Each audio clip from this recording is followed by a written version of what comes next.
चलिए जल्दी से बता दीजिए मेरे भाई। बहुत शानदार। क्या मैं विजिबल हूँ, क्या मैं ऑडिबल हूँ? कमेंट करिए एक बार।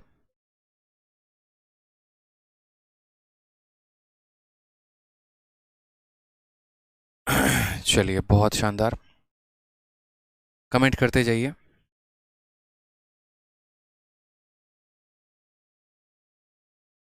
सर नीचे देखिए एक बार, नीचे नीचे नीचे, हाँ इसमें न्यू टैब में खोल दीजिए। डुप्लीकेट।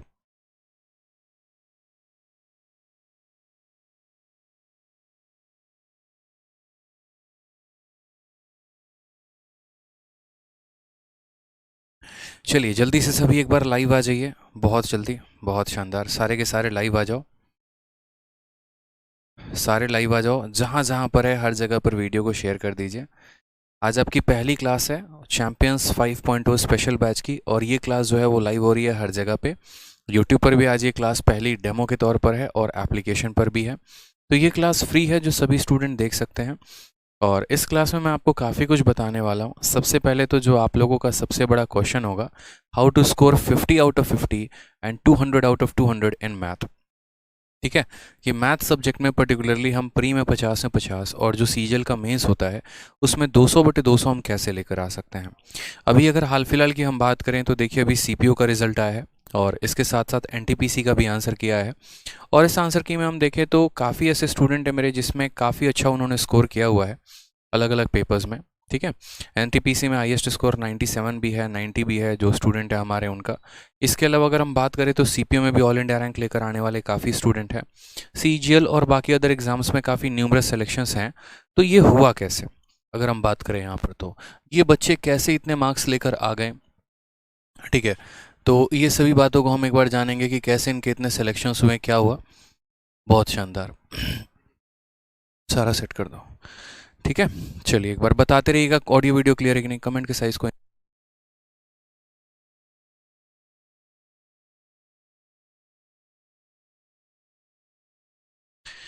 तो इतना ज़्यादा जो मार्क्स आया वो कैसे आया, और ये सिलेक्शन जो हो पाया वो कैसे हो पाया। पर्टिकुलरली अगर मैं अपने बारे में बात करूं तो मेरा नाम आदित्य रंजन है, और आप मुझे जानते ही होंगे। ठीक है। एसएससी का ऐसा कोई ऐसा पेपर नहीं है जो हमने क्रैक ना किया हो। प्री का पेपर को मैं 9 मिनट से 10 मिनट के अंदर सॉल्व कर लेता हूँ। और सीजीएल के माध्यम से मैं एज ए एक्साइज इंस्पेक्टर भी सिलेक्टेड हूँ। सीएचएसएल में जो ऑल इंडिया रैंक है वो 114 है। और भी कई सारे एग्जाम्स मैंने निकाले हैं। आज के टाइम पर मेरे पास कम से कम 4 से 5 सरकारी नौकरियां हैं। और मैं खुद यहाँ से चाहता हूँ कि ये जो जिस तरीके से आज मेरे पास इतने सारे गवर्नमेंट जॉब हैं, आपके पास भी इतने सारे गवर्नमेंट जॉब हों। लेकिन वो कैसे होगा, तो वो ऐसे तो नहीं हो सकता कि हाँ रातों रात चमत्कार हो जाए तो हो जाएगा। उसके लिए पर्टिकुलरली हमें पढ़ना पड़ेगा। ठीक है। उसके लिए हमें क्या करना पड़ेगा, तो हमें पढ़ना पड़ेगा अच्छे से। ठीक है। और पूरा सिलेबस अपना कंप्लीट करना पड़ेगा। चलिए।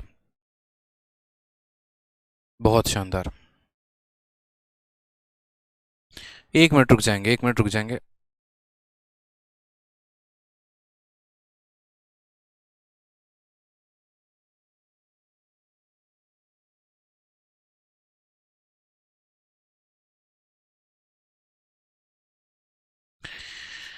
थोड़ा सा टेक्निकल इशू है, थोड़ा सा सब्र करते हैं।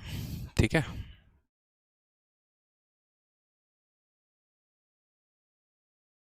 हम्म, हम्म,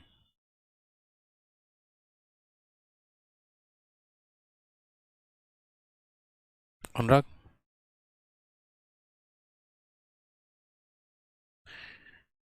चलिए एक बार बताइए, ऑडियो वीडियो क्लियर है ना हर जगह पे? सर 1 सेकंड देना, माउस से हुआ।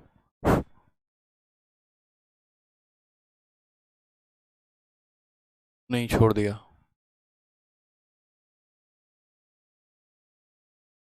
एक काम करो, इसको स्टॉप। सर एप्लीकेशन पे नहीं स्टार्ट होगा तो ज़्यादा।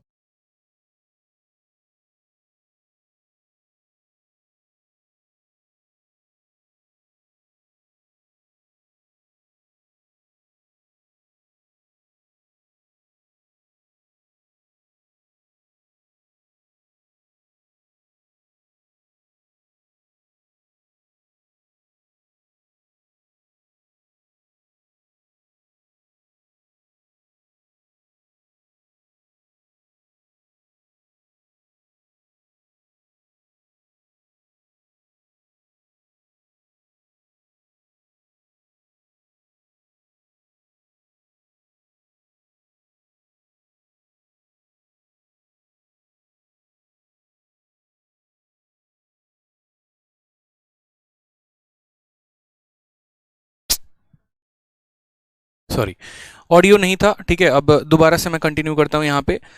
यहाँ पर जो आपके सामने लिखा हुआ है, क्या लिखा हुआ है कि how to score 50 out of 50 in maths and 200 out of 200 in maths. मतलब प्री में आप 50 में 50 कैसे लेकर आ सकते हैं और मेंस में आप 200 में 200 कैसे लेकर आ सकते हैं, ठीक है। तो यहाँ पर कुछ पॉइंट्स मैंने लिखे हुए हैं जो आपको काफ़ी ज़्यादा मदद करेंगे यहाँ पर अच्छा स्कोर करने के लिए, जिनमें सबसे पहला पॉइंट यहाँ पर यह है कि आपको कभी भी अगर कोई भी गवर्नमेंट एग्जाम निकालना है ना, तो उसके लिए सबसे पहले आपका सिलेबस का कंप्लीट होना बहुत ज़रूरी है।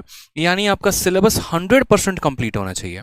अगर आप ये सोचेंगे यहाँ पर कि नहीं यार सिलेबस को हम थोड़ा सा जो है वो ढीला से लेकर चलते हैं, जैसे कि आजकल के बच्चों के अंदर पता है क्या है, बहुत शॉर्ट टर्म में सक्सेस चाहते हैं, बहुत कम समय में वो सक्सेस चाहते हैं, पेशेंस नहीं है। पेपर के 20 दिन पहले सर पेपर कैसे क्रैक होगा, स्ट्रेटजी बता दीजिए। 4 महीने पहले आप तैयारी करते हैं। कल भी गुरुकुल में एक स्टूडेंट आया, सर सीजीएल के लिए हमारे पास 3 महीने बचे हुए हैं, उसके लिए रणनीति बता दीजिए कैसे क्रैक किया जाए। मैंने पिछली बार भी यहाँ पर ये बात कही थी कि यार 2 महीने में 3 महीने में पेपर नहीं निकलता है। पेपर जो है वो एक डेडिकेशन के साथ जब आप तैयारी करते हैं ना तो निकलता है। ये एक ऐसा जंग है जिसके लिए आपको बहुत पहले से प्रिपेयर होना पड़ता है, बहुत पहले से आपको अपना माइंडसेट रेडी रखना पड़ता है, ठीक है। तो अगर मान लीजिए कि आप किसी भी एग्जाम को दे रहे हैं, चाहे वो CHSL हो, CGL हो या कोई भी हो, तो वो आपका तभी क्वालिफाई होगा जब आपका पूरे तरीके से आपका सिलेबस जो है वो कंप्लीट होगा, ठीक है। तो सबसे पहला पार्ट क्या है कि हमारा सिलेबस 100% कंप्लीट होना चाहिए। दूसरा, अगर हम यहाँ बात करते हैं तो सिलेबस को कंप्लीट करना है लेकिन स्मार्ट अप्रोच से, ना कि बेसिक मेथड से। ये सबसे महत्वपूर्ण बात। मैं मतलब सोचकर काफ़ी टाइम तक मैं यहाँ पर विचार कर रहा था कि यार क्या 3-4 ऐसे पॉइंट्स लिखे जाएं जो बच्चों को वाकई में मैं जो अंदर है, जो मेरी बात है वो मैं समझा सकूं यहाँ पे, ठीक है। जैसे सिलेबस का 100% का कंप्लीट होना। आज के टाइम पर अगर मैं किसी बच्चे से पूछूं जो 1 साल से तैयारी कर रहा है कि बच्चे तुम्हारा सिलेबस कंप्लीट है, तो बोलेगा हाँ सर कंप्लीट है। लेकिन अगर 2 सवाल उसको ज्योमेट्री का दे दो और 2 सवाल उसको मेंसुरेशन का या कोई और टॉपिक का दे दो तो बनता नहीं है। यही रीज़न होता है उनके डाउनफॉल का पेपर के में, ठीक है। तो ये डाउनफॉल को वो कैसे रोक सकते हैं यहाँ पर, ठीक है। तो सिलेबस को जब आप कंप्लीट करते हैं ना तो पूरी ईमानदारी से किया करिए। एक एक क्वेश्चंस को, एक एक चैप्टर को प्रॉपर तरीके से लगाया करिए। जब आप अपने नोट्स को बनाते हैं तो हर एक छोटी छोटी बात का ध्यान रखा करिए, ठीक। अब जब सिलेबस आपने कंप्लीट किया है तो ये भी बहुत मैटर रखता है कि सिलेबस को कंप्लीट करना है तो कैसे करना है। जैसे शुरू में बच्चा क्या होता है कि अलग अलग जगह से यूट्यूब पर वीडियो देख ली, कहीं पर परसेंटेज पढ़ा है तो परसेंटेज देख लिया, कहीं पर कुछ पढ़ा है तो कुछ देख लिया, कुछ क्वेश्चन अपने तरीके से किताबों से लगा लिए। आप जानते हैं तो सिर्फ वही बेसिक मेथड जान पाते हैं। लेकिन इसका नुकसान प्री में आपको नहीं होता है। प्री में तो क्वेश्चंस आपके बन जाते हैं, इसका नुकसान आपको जाकर मेंस में होता है। और मेंस में होता है मेरे भाई यहाँ पर सर, तो मेंस में होता है तो यहाँ पर मेंस में नुकसान कैसे हो जाता है, आपको स्मार्ट अप्रोच नहीं आ पाते हैं उन सवालों का। अब स्मार्ट अप्रोच नहीं आ पाते हैं तो आप कैसे करते हैं फिर। अब स्मार्ट अप्रोच अगर आपको नहीं पता है तो उन्हीं सवालों में आप उलझे से रह जाते हैं, समय आपको ज़्यादा लग जाता है, आप बना नहीं पाते हैं, फिर उस केस में आपके नंबर ऑफ अटेम्प्ट कम रह जाते हैं। तो आपको ऐसा नहीं करना है, ठीक है। आपको पर्टिकुलर तरीके से एक प्रॉपर वे में शुरू से ही जब आप सिलेबस को कंप्लीट करते हैं ना तो आप स्मार्ट अप्रोच में सीखा करिए, बहुत फायदा होगा। पहले क्या होता है कि बच्चा बेसिक से सीखता है कि सवालों को बनाना कैसे है, फिर उसके बाद जब वो स्मार्ट अप्रोच या अलग अलग जगह पर अलग अलग ट्रिक्स देखते हैं, फिर वो बेसिक अप्रोच को भुलाकर फिर वो नया अप्रोच को सीखने की कोशिश करते हैं। अब यहाँ पर इतने समय में आपका 1 से 1.5 साल चला जाता है और फिर बाद में आप सोचते हैं कि यार 1.5 साल हो गया तैयारी करते करते, सिलेक्शन तो हुआ ही नहीं। तो इससे बेहतर है कि जब आप पहली बार ही पढ़ रहे हैं तो आप थोड़ा तरीके से पढ़िए। पर्टिकुलर जितने भी चैप्टर पढ़ते हैं तो उनको आप टाइप वाइज पढ़ा करिए, उनकी एक पर्टिकुलर कैटेगरी बनाकर पढ़ा करिए और उनके कंसेप्ट को आप जानिए, ताकि अगर आगे पेपर में किसी भी पेपर में अगर वो क्वेश्चन आ जाता है तो आप उसको वहां पर इम्प्लाई कर पाए, ठीक है। तीसरा वाला पॉइंट जो था वो मेरे लिए सबसे महत्वपूर्ण बात था जो मुझे आपको कहनी थी, वो ये है कि कई जगह और कई बार पढ़ने से बेहतर है कि एक ही जगह से एक बार पढ़े और अपना पूरा सिलेबस खत्म करें। ये बहुत बड़ा बात है। आज के टाइम में बहुत सारे बच्चे होंगे, कोई रूरल एरिया में होगा, कोई यहाँ पर जो है दिल्ली में मुखर्जी नगर में रह रहे होंगे। मुखर्जी नगर में भी कुछ स्टूडेंट के हालात ऐसे हैं, आज इनके पास डेमो के लिए गए, उनके पास डेमो के लिए गए तो 2-3 महीने तो डेमो में निकल जाते हैं। जो बाकी बचता है उसके बाद यहाँ पर थोड़ा इनका वीडियो देख लिया, थोड़ा उनका वीडियो देख लिया, ठीक है। तो ऐसे करोगे ना मेरे भाई तो बहुत मुश्किल होगा, फिर तो सिलेक्शन बहुत मुश्किल है। आपको एक प्रॉपर ओरिएंटेड वे में एक ही जगह, चाहे मुझसे ना पढ़कर आप किसी से पढ़िए, कोई फर्क नहीं पड़ता है, मुझे उस बात का दुख नहीं होगा। लेकिन आप जैसे जहां पर भी जिनका भी समझ में आता है ना, आप प्रॉपर तरीके से उनसे पूरा सिलेबस कंप्लीट करिए। आप अगर थोड़ा सा, जब आपका विजन करोड़ों कमाने का है, जब आपका विजन एक बहुत बड़ा इंस्पेक्टर बनने का है, जब आप आगे चलकर बहुत ज्यादा पैसे कमाने वाले हो, एक बहुत बड़ा नाम कमाने वाले हो, तो अभी से 1000, 500 और 1500 के लिए यहाँ पर कंजूसी क्यों और उतना सोचना क्यों है। क्योंकि आपका विजन अगर बड़ा है तो उसके लिए इन्वेस्टमेंट भी थोड़ी सी बड़ी लगाए तो क्या दिक्कत की बात है, ठीक है। तो एक ही प्लेटफॉर्म से पर्टिकुलर तरीके से आप चाहे YouTube को पकड़ लीजिए, तो YouTube का कोई एक पर्टिकुलर सीरीज है तो वहां से खत्म करिए, या एप्लीकेशन से अगर आप पढ़ रहे हैं तो वहां से पूरा प्रॉपर तरीके से पढ़िए, लेकिन हाँ पूरा सिलेबस कंप्लीट करिए। अगर आप यहाँ पर जो है ना घुमंतु हो गए, माइग्रेटरी हो गए कि आज यहाँ थोड़ा पढ़ लिया, कल वहां थोड़ा पढ़ लिया, परसों थोड़ा वहां पढ़ लिया, तो शायद ऐसे तो केस में कभी भी सिलेबस कंप्लीट नहीं हो पाएगा। सेम तरीके से अगर आप एग्जाम की भी तैयारी करते हैं तो कम से कम ऐसा करिए मेरे भाई कि आप पर्टिकुलर फिक्स होकर तैयारी करिए। ये नहीं आज एनटीपीसी आया तो फॉर्म भर दिया, उसकी तैयारी में लग गए, कल सीजीएल आया तो फॉर्म भर दिया, उसकी तैयारी में लग गए। ऐसे करोगे तो कभी भी बड़ा मुश्किल सा हो जाएगा आपके लिए हालात। तो ये भी बात का आपको ध्यान रख के चलना है। और साथ में जो मोस्ट इंपॉर्टेंट बात वो यहाँ पर यह है कि नए क्वेश्चंस की ज्यादा प्रैक्टिस करो। आजकल के समय में आदत यहाँ पर यह हो गई है ना कि स्टिक हो गया है बच्चा कि हाँ पुराने पुराने पुराने कंसेप्ट पर हम चल रहे हैं, पुराने पर हम जिंदा हैं, पुराने पर ही हम काम करेंगे। तो ऐसे तो नहीं हो पाएगा मेरे भाई, इस बात को ध्यान रखो। पुराने कंसेप्ट से आप काम नहीं कर पाएंगे, पुराने क्वेश्चन सब बेकार हो चुके हैं। ठीक है, मार्केट में बहुत सारी बुक है जो एक टाइम पर बहुत अच्छी हुआ करती थी, लेकिन जरूरी नहीं कि वो आज भी अच्छी हो। ठीक है, किसी भी चीज का एक एक्सपायरी होता है, एक्सपायरी के बाद अगर हम यूज करेंगे ना उनको तो वो हार्म ही करेगा हमें। सेम तरीके से वो वक्त चला गया मेरे भाई, अब यहाँ पर उतना समय नहीं है कि हम बैठकर पहले पुराने क्वेश्चंस पर प्रैक्टिस करें, फिर जाकर वहां उस तरीके से हम पढ़ें और नया सवाल हमारे पास आए तो हम उस पर काम ही ना कर पाए। सर उसका तो हमें शुरू से ही आदत डालनी पड़ेगी नए क्वेश्चंस पे। इस वजह से मैंने आपको 2400 क्वेश्चंस की ई बुक दी। मैंने कहा कि एक झलक तो जरा देखो, आप जहां से पढ़ते हो, जैसे भी पढ़ते हो, आपने आज तक जिन भी किताबों को लगाया ठीक है, बहुत अच्छी बात है, बट एक बार इसको लगाकर देखो तो आपको पता चलेगा कि आज के समय में पेपर में क्या पूछा जा रहा है। फेज 9 के क्वेश्चन किसी भी बुक में नहीं होते हैं, उसको लोग सौतेला मान के चलते हैं, लेकिन आपके लिए मैंने फेज 9 के भी सारे क्वेश्चन टाइप करवा के दिए। क्यों किया मैंने ऐसा? ताकि आपको समझ में आ सके कि पेपर में आपका असल में पूछा क्या जा रहा है और आप पढ़ क्या रहे हैं। यही कारण है कि 2 साल हो गया तैयारी करते, 1 साल हो गया तैयारी करते, और यहाँ तब भी सिलेक्शन नहीं हो पा रहा है। तो हमें अपने सिलेबस को है ना बड़ा कंसाइज वे में फिक्स रखना है कि हाँ हमें इतना पढ़ना है और हमें इन सोर्सेज से पढ़ना है। ज़्यादा भटकाव नहीं रखना, प्रॉपर वे में सिनराइज्ड वे में एक सिलेबस हम अपना कंप्लीट करेंगे और विद इन टाइम कंप्लीट करके अच्छे से हम अपना सिलेक्शन लेंगे, ना कि ज़्यादा यहाँ भटकाव में रहेंगे। ठीक है, कुछ यहाँ पर बात करते हैं कि ये जो बैच है ये आपको कैसे मदद करेगा, और फिर उसके बाद हम अपने क्लास को कंटिन्यू करेंगे जो आज हम पढ़ाने वाले हैं आपको, जो कि आपका पहला टॉपिक परसेंटेज है।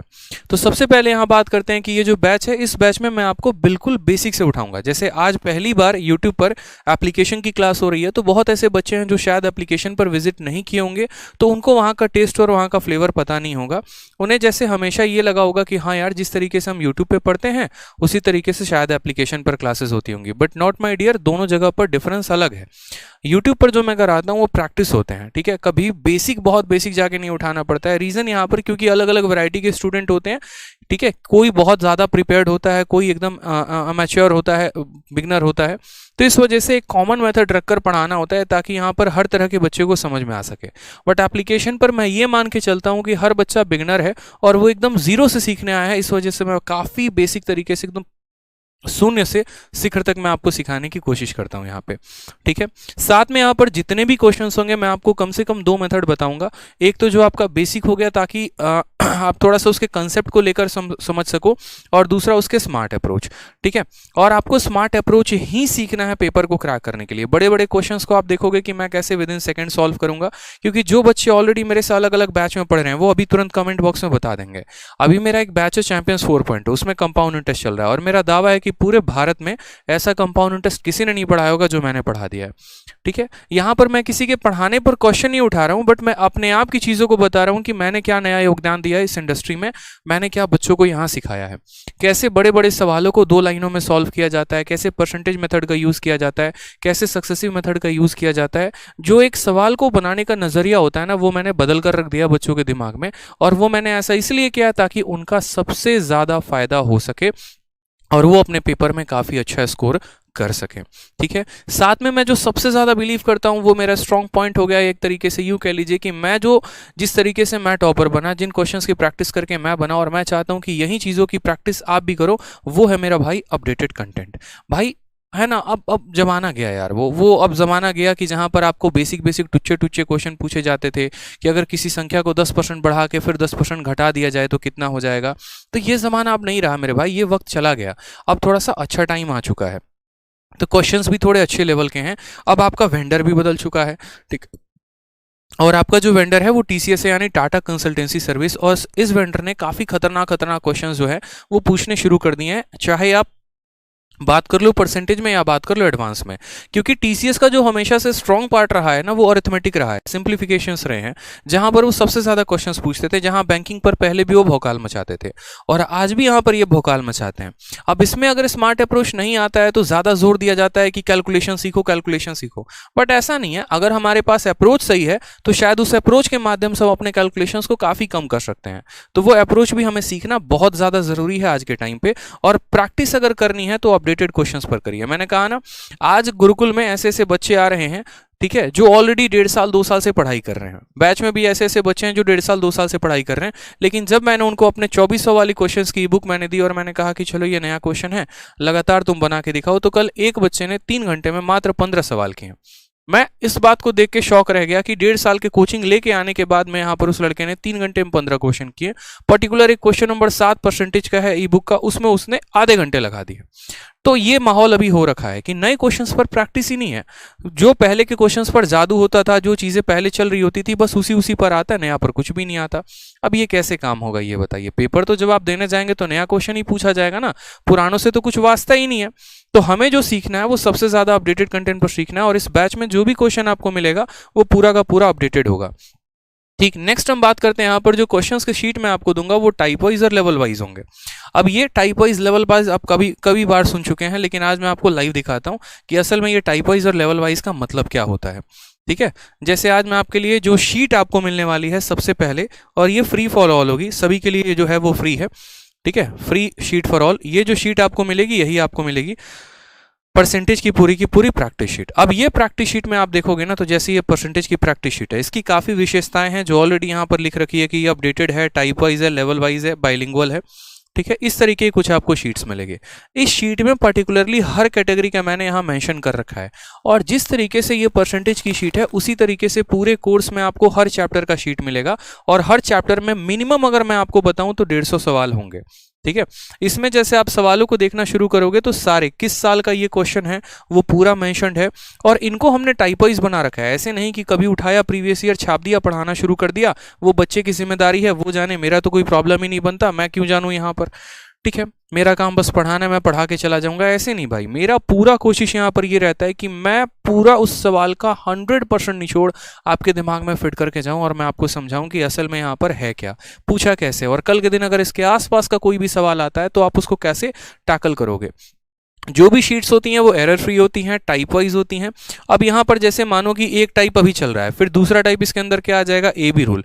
अब ये ए बी रूल को मैं आपको क्लास में बताऊंगा कि ए बी रूल होता क्या है, फिर उसके आधार पर जितने भी प्रीवियस ईयर में क्वेश्चन पूछे गए आप उनको बना पाओगे। तो काम ऐसे होता है कि जैसे मानो मैं बैठा, मैंने यहाँ पर प्रीवियस ईयर के कम से कम 5000 6000 सवाल देखें, पर्टिकुलर उसमें किसी एक चैप्टर का 1500 से 2000 क्वेश्चन होता है, और फिर उन 1500 2000 क्वेश्चन को देखने के बाद डिसाइड यहाँ पर ये होता है कि हाँ परसेंटेज की शीट ऐसे बनानी है। ठीक है, अब जैसे मानिए ए बी रूल है, तो ए बी रूल में सबसे पहला क्वेश्चन आपको एमटीएस को देखने का मिलेगा, दूसरा क्वेश्चन सीएचएसएल का होगा, तीसरा क्वेश्चन सीजीएल का होगा, चौथा मेंस का होगा, पांचवा फेज 9 और एनटीपीसी का होगा। रीजन, ताकि इससे सारे के सारे एग्जाम्स के भी क्वेश्चंस कवर हो सकें, सारे टाइप भी कवर हो सके और सारे लेवल भी कवर हो सकें। जब आप इलेक्शन के क्वेश्चंस लगा रहे होंगे तो पर्टिकुलरली आप इलेक्शंस के ही क्वेश्चंस लगाएंगे, आप यहाँ पर बीच में कोई और क्वेश्चन आपको यहाँ पर परेशान करने नहीं आएगा। और इलेक्शंस के भी क्वेश्चंस को लगाएंगे ना तो बिल्कुल जीरो से स्टार्ट करेंगे और हीरो लेवल तक हम लेकर चलेंगे। इससे क्या होगा कि हम एक चैप्टर को 10 बार ना पढ़कर एक ही बार पढ़ेंगे, लेकिन क्लैरिटी ऐसी मिलेगी कि उसके बाद अगर हमें कोई भी नया क्वेश्चन कोई भी दे दे तो हम उसको बना पाएंगे। ठीक है, तो ये दूसरा पॉइंट था।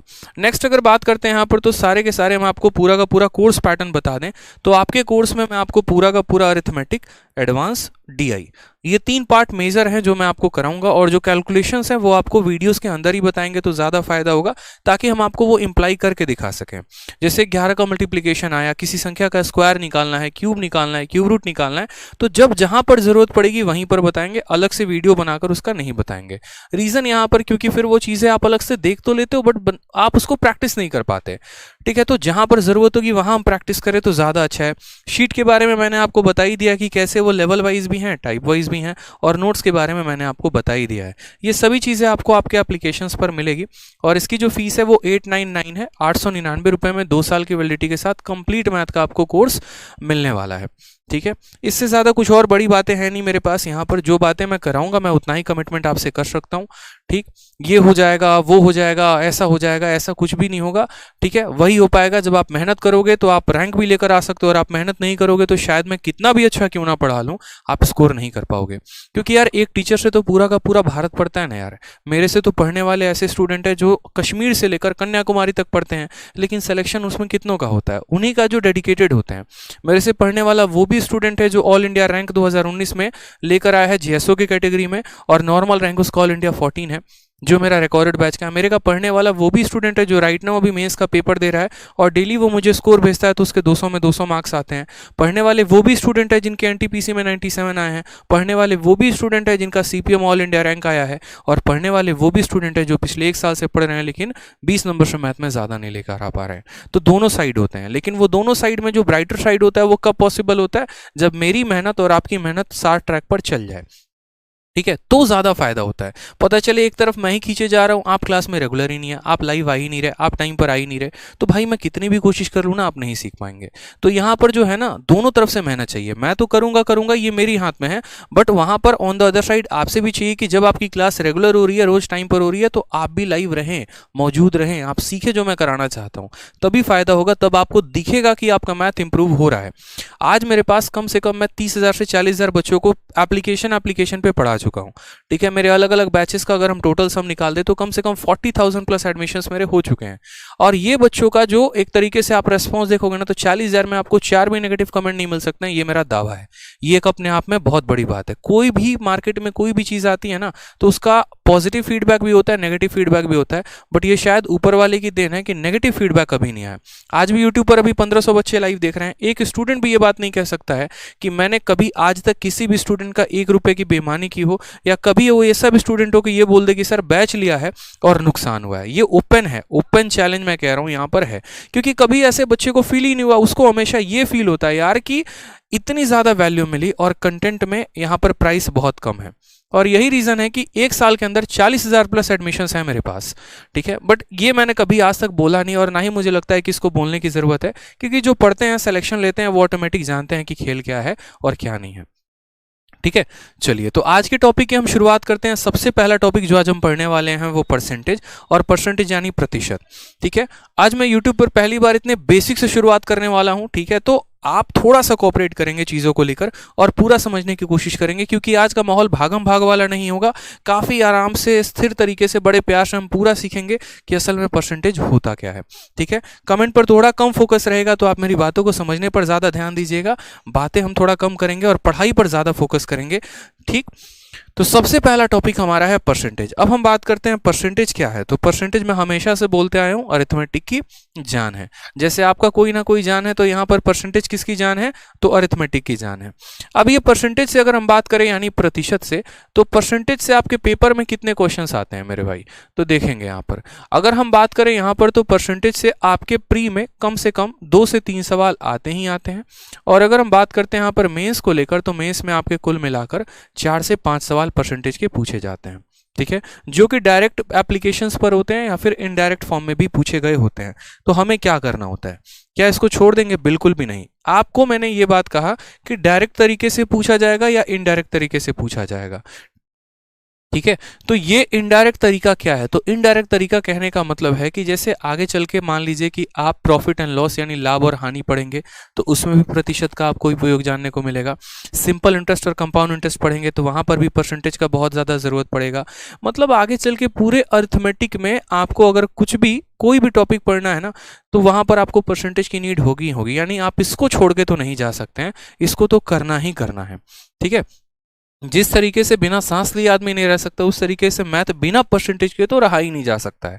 यानी पहले इंपॉर्टेंस देनी है परसेंटेज, फिर उसके बाद कुछ भी चीज़ हो तो वो देखेंगे। अब ये परसेंटेज के अंदर आपको इतनी चीज़ें सीखने को मिलेंगी ना, मैं आपको काफ़ी चीज़ें बताने वाला हूँ। AB रूल क्या होता है, सक्सेसिव मेथड क्या होता है, रेशियो मेथड क्या होता है, कैसे हम बड़े बड़े परसेंटेज को तोड़ते हैं, ठीक है, 2 साल का सक्सेसिव कैसे निकालेंगे, 3 साल का कैसे निकालेंगे, रेशियो का इस्तेमाल कहाँ पर करेंगे, ठीक है, कहाँ पर जो है हम इलेक्शंस के क्वेश्चंस को शॉर्ट में सॉल्व करेंगे, कमीशंस को करेंगे, वेन डायग्राम को करेंगे, कई सारे इसके अंदर डाइवर्स टॉपिक आ जाते हैं। और आज इस साल जैसे मानो कि आपको इलेक्शन से क्वेश्चन आ गया तो अगले साल आपका वेन डायग्राम से क्वेश्चन आ जाएगा। तो क्वेश्चंस में काफ़ी सारे कैटेगरीज हैं और ये पूरा का पूरा मिलेगा आपको। बहुत जल्द आपके एप्लीकेशन पर PDF अपलोड हो जाएगी कल में, तो आप एक बार देख लीजिएगा। 150 क्वेश्चन से ऊपर का शीट आपको मिलेगा और यहाँ के हर एक क्वेश्चंस को मैं आपको कराऊंगा। और जब आपकी क्लास खत्म हो जाएगी ना, पूरा ये चैप्टर खत्म हो जाएगा, तो उसके बाद इसकी एक डिजिटल क्लास नोट्स भी आपको मिल जाएगा। ठीक है, चलिए, बहुत शानदार, बहुत अच्छे, बहुत अच्छे। चलिए तो शुरू किया जाए सेशन को। आज सेशन को शुरू किया जाए। क्या करते रहते हो यार तुम लोग यार, कसम से, मतलब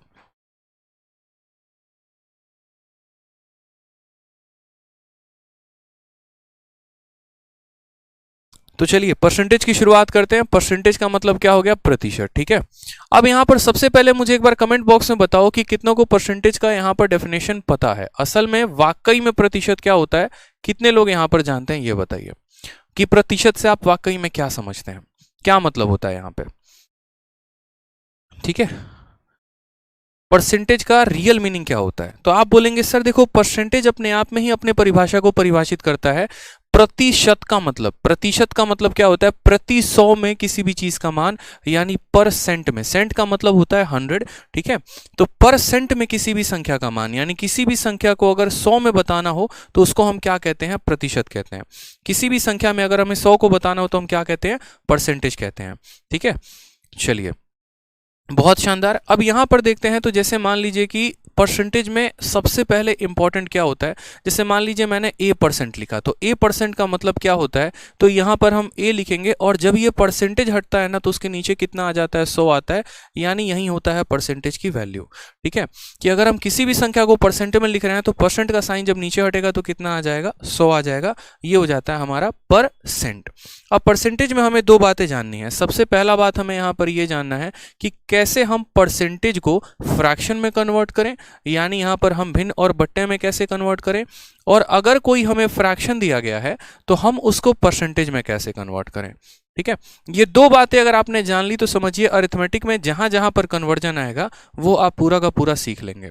ठीक, पहले परसेंटेज को फ्रैक्शन में कैसे कन्वर्ट किया जाता है और फ्रैक्शन को परसेंटेज में कैसे कन्वर्ट किया जाता है, ये जानना बहुत जरूरी है, यानी प्रतिशत को भिन्न में और भिन्न को प्रतिशत में। तो सबसे पहला यहां पर हम सीखते हैं परसेंटेज को फ्रैक्शन में कैसे कन्वर्ट किया जाए। तो हेडिंग डाल लीजिए आप लोग यहां पर कि परसेंटेज इनटू फ्रैक्शन, हम कैसे परसेंटेज को फ्रैक्शन में कन्वर्ट करेंगे। ठीक है, how to convert percentage into fraction. ठीक है, यहां लिखिएगा how to convert percentage into fraction. अब जैसे मान लीजिए कि आपने कई बार ऐसा सुना होगा कि यार 10%, 20%, 50%, 40%, 60%, तो वो 60% का मतलब क्या है। जैसे अगर मान लीजिए कि मैं यहां पर लिखूं 50%, तो ये 50% का मतलब क्या है, ये 50% 1/2 कैसे हो गया, क्या कभी आपने सोचा। और ये 1/2 है तो इस 1/2 का वाकई में शाब्दिक अर्थ क्या है, यहां पर ये क्या कहना चाहता है। ठीक, तो सबसे पहले यहां पर समझना पड़ेगा कि कैसे इस परसेंटेज को हमने इस फ्रैक्शन में बदला। तो कभी भी अगर आप कोई भी परसेंट लिखते हैं, जैसे मान लीजिए आप 50% लिखते हैं और आपको इसको बट्टे में बदलना होता है ना, तो मैंने क्या कहा, ये 50 अपने स्थान पर रहेगा और जब ये परसेंटेज हटेगा ना तो नीचे कितना आ जाएगा, तो 100 आ जाएगा। जब ये प्रतिशत हटता है तो नीचे कितना आ जाता है, 100 आ जाता है, क्योंकि प्रतिशत अगर आप ऊपर से हटाएंगे तो नीचे 100 लिखना पड़ेगा। फिर 50 इसको कितनी बार में काटता है, 1/2 बार में, यानी यहां पर आपका जो परसेंटेज है वो फ्रैक्शन में बदल चुका है। ठीक, अब इसका मतलब यहां पर क्या होता है, तो इसका मतलब यहां पर ये होता है कि जैसे मान लीजिए आपके घर में आप 2 भाई हो, ठीक है, एक आप हो गए और आपका एक छोटा भाई हो गया, और घर में अगर जायदाद का हिस्सा लगता है तो आप ये बोलोगे कि सर मुझे आधा हिस्सा मिला है, या आप ऐसे कह सकते हो कि सर 50% के मालिक मैं हूं और 50% का मालिक मेरा भाई है। तो वो 50% कहां से आया, वो आधा कहां से आया, तो यहां पर वही बात है कि अगर आपके पास 2 रुपए हैं तो उसमें सिर्फ आपको कितना मिलेगा, 1 रुपए, तो 50% यही बात को बताता है। नीचे जो होता है वो हमेशा क्या होता है, तो नीचे जो होता है वो हमेशा टोटल वैल्यू होती है और ऊपर जो होता है वो हमेशा क्या होती है, तो परसेंटेज वैल्यू होती है। या हम ऐसा भी कह सकते हैं कि 2 रुपए का 50% कितना हो गया, 1 रुपए हो गया। ₹2 का 50% कितना हो गया, तो ₹1 हो गया, हम ऐसा भी कह सकते हैं। अब यहाँ पर परसेंटेज को ज़रा हम तोड़ते हैं कई सारे पार्ट्स में और हम समझते हैं कि अलग अलग परसेंटेज दिए गए होंगे तो हम उसको फ्रैक्शन में कैसे तोड़ेंगे। तो सबसे पहले यहाँ पर देखिए, जैसे मानिए कि अगर हमारे सामने 10% है तो हम इसको फ्रैक्शन में कैसे लिखेंगे, अगर वो 20% है तो फ्रैक्शन में हम कैसे लिखेंगे, 30% है तो फ्रैक्शन में कैसे लिखेंगे, 25% है तो फ्रैक्शन में कैसे लिखेंगे, और फिर इसके अलावा अगर जैसे मानो 11 सही 1/9% हो गया, 16 सही 2/3% हो गया, तो हम इनको फ्रैक्शन में कैसे लिखेंगे। यानी अभी हम क्या पढ़ रहे हैं कि किसी भी प्रतिशत को फ्रैक्शन में कैसे कन्वर्ट किया जाए। तो हमने यहाँ पर कहा कि सर देखो परसेंटेज को फ्रैक्शन में बदलना है, तो परसेंटेज को फ्रैक्शन में बदलना है तो क्या करेंगे, यहाँ पर 10 है तो 10 लिख दिया, और परसेंटेज का साइन हटते ही नीचे कितना आ जाता है, 100 आ जाता है। 0 से हमारा 0 खत्म, कितना हो जाएगा, 1/10 हो जाएगा। 20% का मतलब क्या होता है कि यहाँ पर हमने 20 लिखा है और परसेंटेज को गायब करते ही नीचे कितना आ जाता है, 100 आ जाता है। यानी अगर हम इसको काटेंगे तो कितना आ जाएगा, 1/5। यानी हम क्या बोलेंगे कि सर 20% किसके बराबर है, 1/5 के। 20% किसके बराबर है, 1/5 के। 30% को अब मुझे फ्रैक्शन में लिखना है तो मैं क्या कहूँगा, 30 लिखूंगा, और परसेंटेज को हटाते ही नीचे कितना आ जाएगा, 100, 0 से 0 खत्म। यानी ये किसके बराबर हो जाएगा, तो 3/10 के। यानी 30% का मतलब कितना हो गया, 3/10 हो गया। फ्रैक्शन में कैसे लिखेंगे, तो 3/10। 25% को लिखना है तो हम क्या कहेंगे, सर ऊपर 25 लिख दीजिए और परसेंटेज को हटाएंगे तो नीचे कितना आ जाएगा, 100 आ जाएगा। यानी जब हम इसको काटेंगे तो 1/4 हो जाएगा। ऐसे परसेंटेज में तो दिक्कत बच्चों को नहीं आती है, लेकिन दिक्कत यहाँ पर आती है जब आपको यहाँ पर इन परसेंटेज को फ्रैक्शन में दे दिया जाए। यानी जब फ्रैक्शंस दिए गए होंगे तो हम इसको कैसे सॉल्व करेंगे।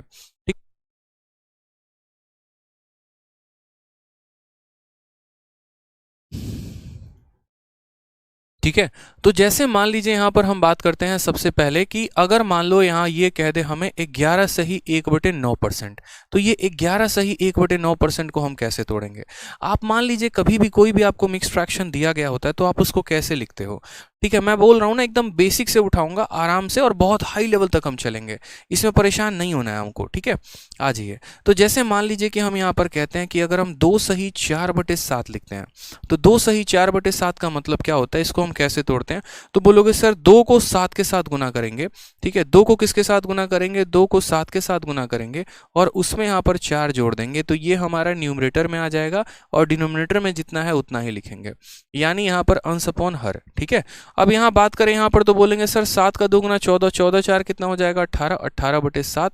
यानी अगर हमें यहाँ पर लिखना है 2 सही 4/7 को, तो वो किसके बराबर होता है, 18/7 के बराबर। किसके बराबर होता है, तो 18/7 के बराबर। उसी तरीके से अगर हमें यहाँ लिखना है तो पहले क्या करोगे, ये 11 को 9 से गुना करोगे, 99, 99 और एक कितना हो जाएगा, 100, और 100/9। यानी पहले अगर आप इस मिक्स फ्रैक्शन को पहले तो आप नॉर्मल फ्रैक्शन में लिखो ताकि आप इसको समझ पाओ कि इसको तोड़ना आगे कैसे है।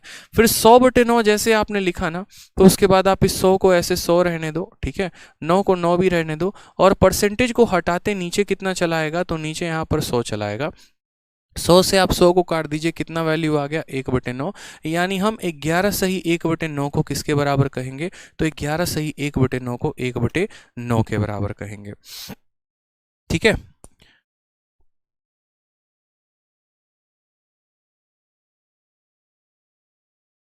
ठीक है। नेक्स्ट अगर बात करें यहाँ पर तो 12.5%। अब जैसे 12.5% को मुझे फ्रैक्शन में लिखना है तो मैं कैसे करूंगा यहाँ पे, तो 12 का 2 गुना 24, 24 और ये कितना हो जाएगा, 25। ठीक है, बट्टे में यहाँ पर कितना लिखेंगे, 2, और ये हमारा परसेंटेज आ जाएगा। फर्दर अगर हम बात करें यहाँ पर तो ये 25 को 25 रहने देंगे, 2 के जगह पर 2 लेकर आ जाएंगे, और परसेंटेज जैसे गायब होगा तो नीचे हमारा कितना आ जाएगा, 100 आ जाएगा। 25 से जब हम इसको काटेंगे तो बोलेंगे सर ये हमारा 1/8 के बराबर है। यानी आपने यहाँ पर सीखा कि कभी भी हम किसी भी परसेंटेज को फ्रैक्शन में बदलते हैं तो हम उसको क्या करते हैं, 100 से भाग कर देते हैं। कोई भी परसेंटेज को फ्रैक्शन में बदलना होता है तो उसको हम क्या करते हैं, 100 से भाग। तो नोट कर लीजिए अपने कॉपी में कि किसी भी प्रतिशत को बट्टे में बदलने के लिए हम उसको क्या करेंगे, तो 100 से भाग करेंगे। ठीक है, ये पहला पॉइंट हो गया।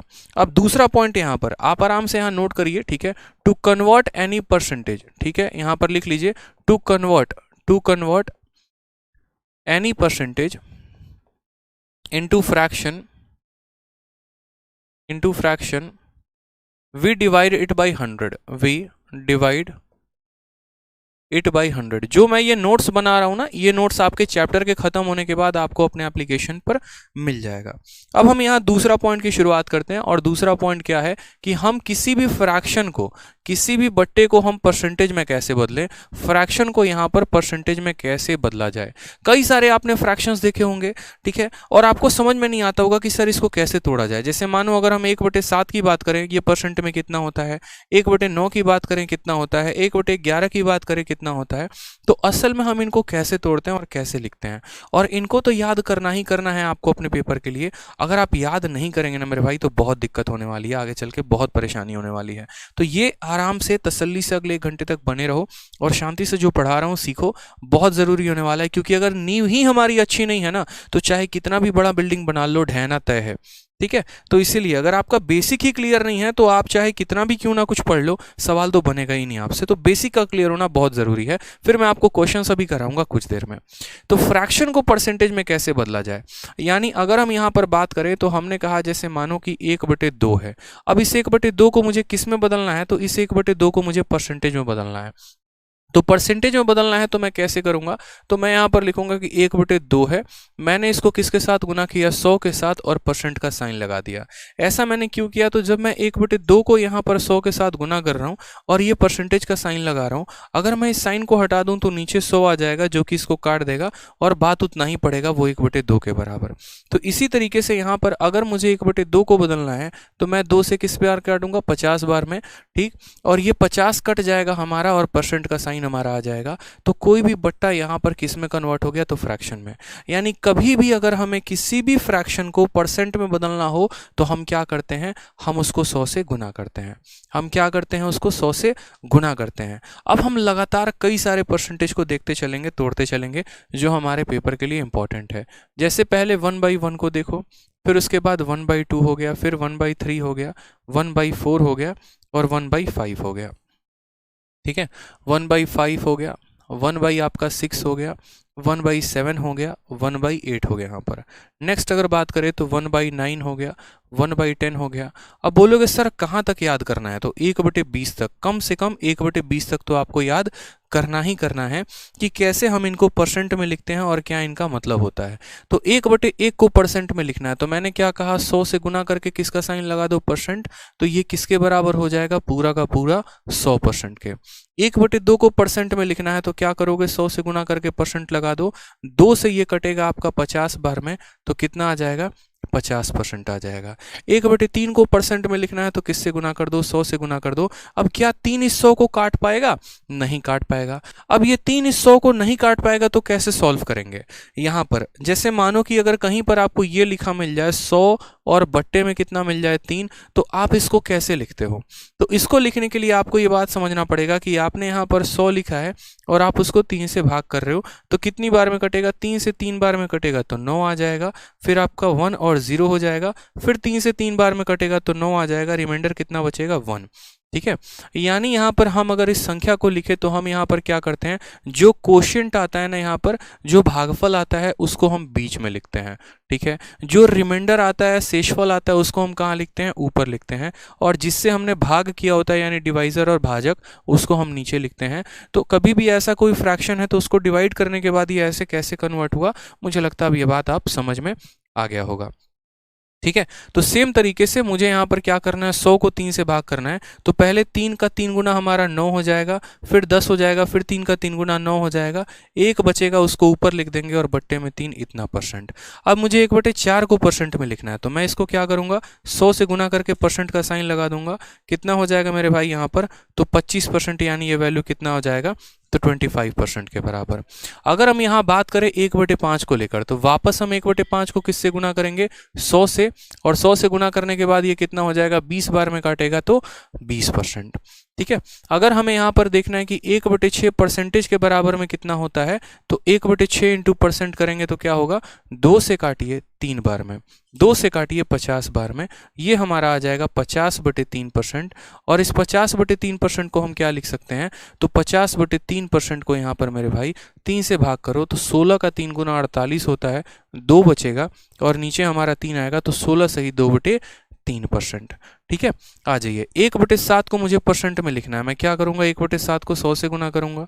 ठीक है, अब मुझे 100 को 7 से भाग करना है, तो 7 का 1 गुना यहाँ पर कितना होगा 7, 3 बचेगा, 3 और 0 30 हो जाएगा, 7 का 4 गुना 28, बचेगा 2 और यहाँ पर इतना। ये कई बार पूछा जाता है 1/7, तो याद रखना है कि 1/7 किसके बराबर होता है, 14 सही 2/7 के। बहुत अच्छे, जिनको याद है ना वो कमेंट में लिखते चले जाओ, ताकि आपका रिवीजन भी होता चला जाएगा और ये आपके लिए फायदेमंद होगा। ठीक है, 1/8, 1/8 को परसेंट में बदलना है, तो क्या करोगे, 100 से गुना करके परसेंट का साइन लगाओगे, 4 से काटोगे तो 2 बार में, 4 से काटोगे 25 बार में, तो बोलोगे सर 25/2%। लेकिन एग्जामिनर ये नहीं पूछता है, एग्जामिनर इस पे क्वेश्चन ही नहीं पूछता, वो तो सीधा फ्रैक्शन देता है। तो आप क्या करोगे, 2 से 1 बार में 2 चला जाएगा, 2 से 2 बार में 4 हो जाएगा, 5 में से 4 चला गया, 1 बचेगा, यानी 12.5% आपका आएगा। इस तरीके से, तो जैसे मैंने यहाँ पर लिखा है 1/1, 1/2, 1/3, 1/4, 1/5, 1/6, 1/7, 1/8, उसी तरीके से आपको जो टेबल मैं यहाँ पर दे रहा हूँ, इस टेबल में आपको पूरा याद करना है।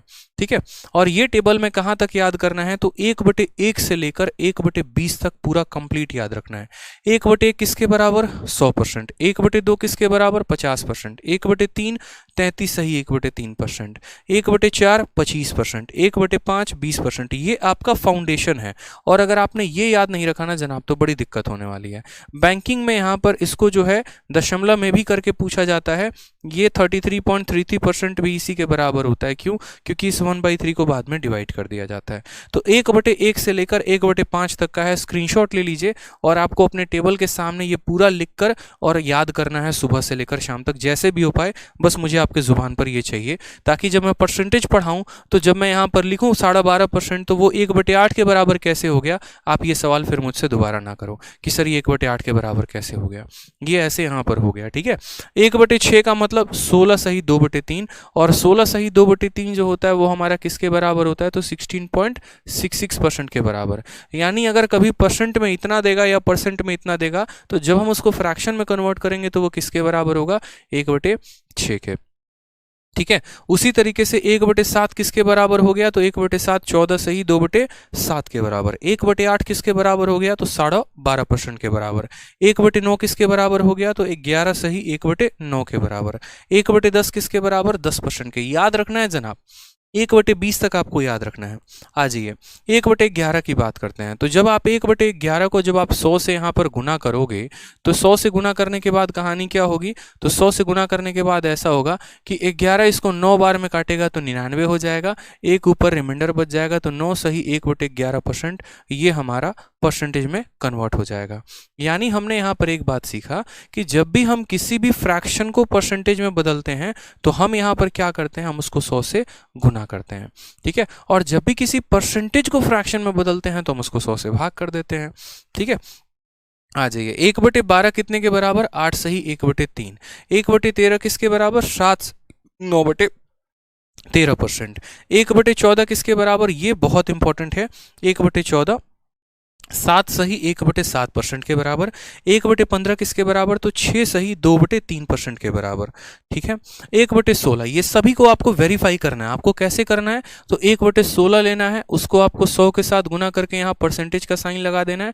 4 से आप इसको 4 बार में काटेंगे, 4 से आप इसको 25 बार में काटेंगे, ये वैल्यू आपकी 25/4 के बराबर हो जाएगी। फिर फर्दर आप इसको काटोगे तो 4 से 6 बार में 24, एक बार में इतना, यानी 6 सही 1/4%, जो कि हमारा यहाँ कन्वर्ट हो चुका है। फर्दर अगर हम बात करें तो 1/17 हमारा इतने परसेंट, 1/18 5 सही 5/9%, 1/19 5 सही 5/19%, एकदम कमेंट में आंसर देते चलिएगा, और 1/20 5%।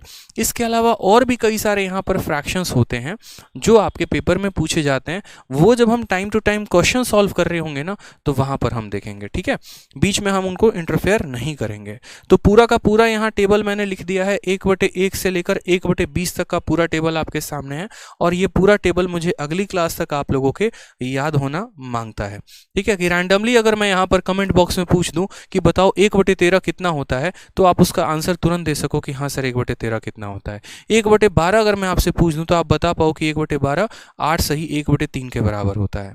ठीक है, तो ये आपको कन्वर्जन बड़ा एकदम तेजी में आना चाहिए। जैसे मैं हमेशा कहता हूँ कि गाड़ी में जब हम गियर बदलते हैं तो गियर बदलने के लिए हमें पूछना नहीं पड़ता अपने दिमाग से भाई बदले कि नहीं बदले, वो दिमाग ऑटोमेटिक एक्शन ले लेता है जिसको हम रिफ्लेक्स कहते हैं। उसी तरीके से आपका रिफ्लेक्स यहाँ इतना खतरनाक होना चाहिए कि आपका परसेंटेज से फ्रैक्शन और फ्रैक्शन से परसेंटेज बड़ा तेजी में आप स्विच कर पाओ, तो फायदा है आपको। ठीक है, चलिए आ जाइए नेक्स्ट। यहाँ पर हम बात करते हैं जो मैंने आपको प्रैक्टिस शीट दी है और जो आपको 1 से 2 दिन में मिलेगी। फिलहाल मैंने एक स्ट्रक्चर दिखाया है आपको, ठीक है, तो ऐसे ही ज़बरदस्त आपको एक प्रैक्टिस शीट मिलने वाली है और मैं थोड़ा उसमें अब और अपडेट कर दूंगा। जैसे इस बार का जो CHSL का पेपर हुआ है ना 2021 का, जिसकी आंसर की आई है, उसके भी क्वेश्चंस आपको इसके अंदर देखने को मिलेंगे। ये पिछले वाले बैच की शीट है और मैं हमेशा कहता हूं कि जब भी कोई नया बैच आता है तो उसकी शीट को मैं और अपडेट कर देता हूँ ताकि नए वाले स्टूडेंट्स को फायदा हो सके। तो इस बार के जो CGL 2021 के क्वेश्चन हैं और CHSL के क्वेश्चन है वो भी इसके अंदर इंक्लूड कर देंगे ताकि आपको और ज़्यादा फायदा जो है वो मिल सके और ये थोड़ी सी और अपडेटेड शीट आपको मिल जाए। तो जो सबसे पहला क्वेश्चन है आपके शीट में देखेंगे, जब आपको शीट मिलेगी तो दिखेगा यहाँ पर। सबसे पहला क्वेश्चन से हम शुरुआत करते हैं और इस कैटेगरी का नाम है question based on percentage increase या डिक्रीज इन नंबर, यानी संख्याओं में प्रतिशत बढ़त या घटत।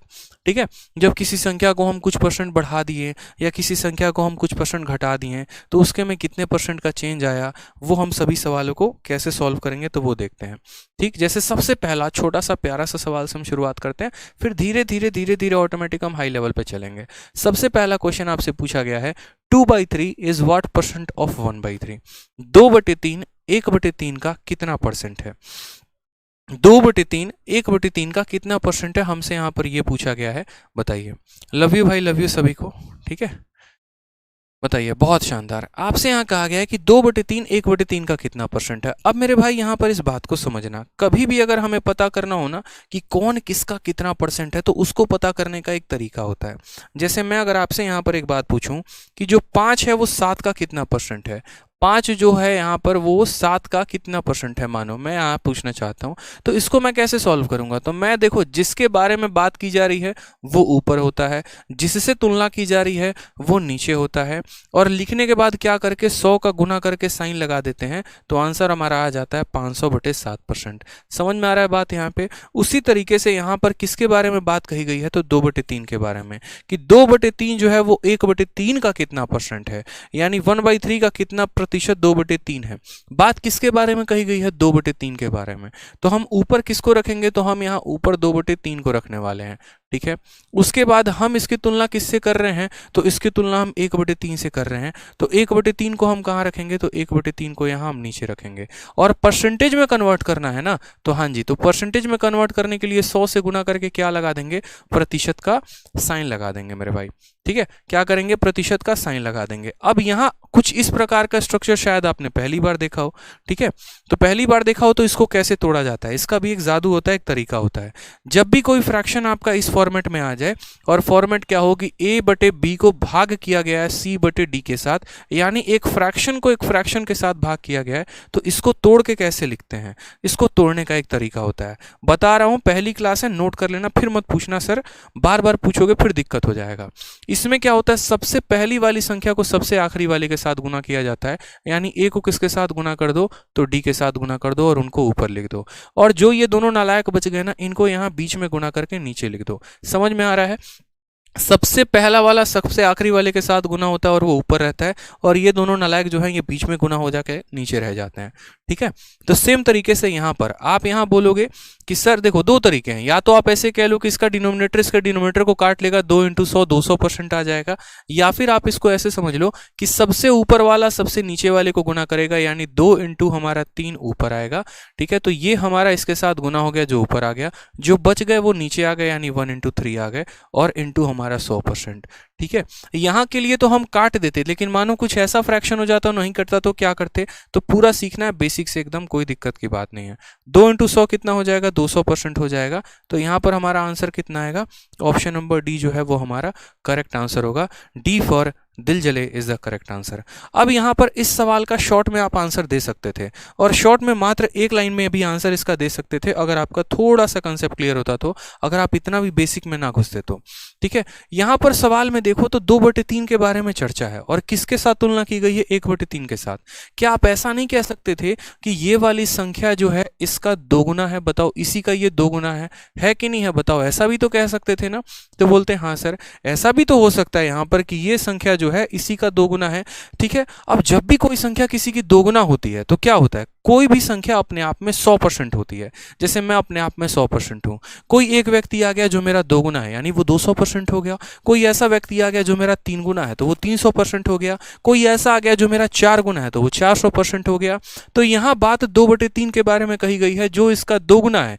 यानी अगर ये संख्या अपने आप में 100% है तो इसका दोगुना कितना परसेंट होगा? 200%। तो बिना सॉल्व किए आप ऐसे भी टिक कर सकते थे। जैसा कि मैंने आपको शुरू में ही कहा था कि किसी भी सवाल को सॉल्व करने के मैं 2 तरीके बताऊंगा।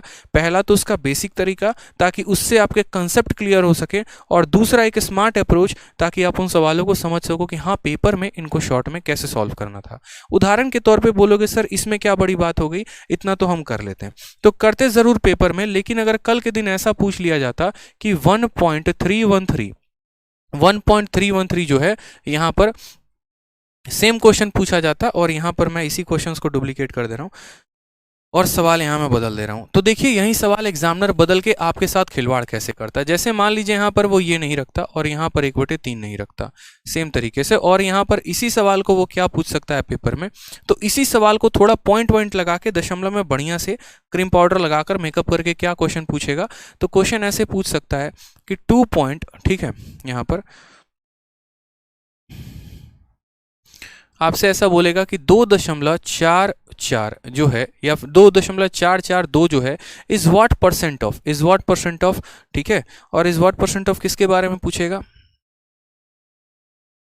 तो मानो यहां पर इसके बारे में पूछ सकता है कि 2.441 इज व्हाट परसेंट ऑफ 1.221। ठीक है, यानी ये जो संख्या है ना मेरे भाई, ये संख्या इसका कितना परसेंट है।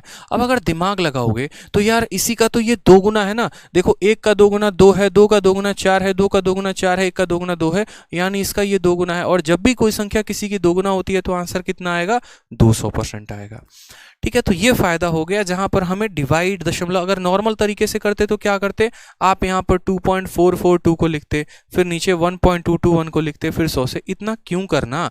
आंखें तो देख रही है ना कि हाँ वो इसका दोगुना है। तो जब अपने आप में वो 100% होगा तो क्या ये 200% नहीं हो जाएगा? बोलो। तो ये छोटी छोटी बातों का यहाँ पर ध्यान रखो।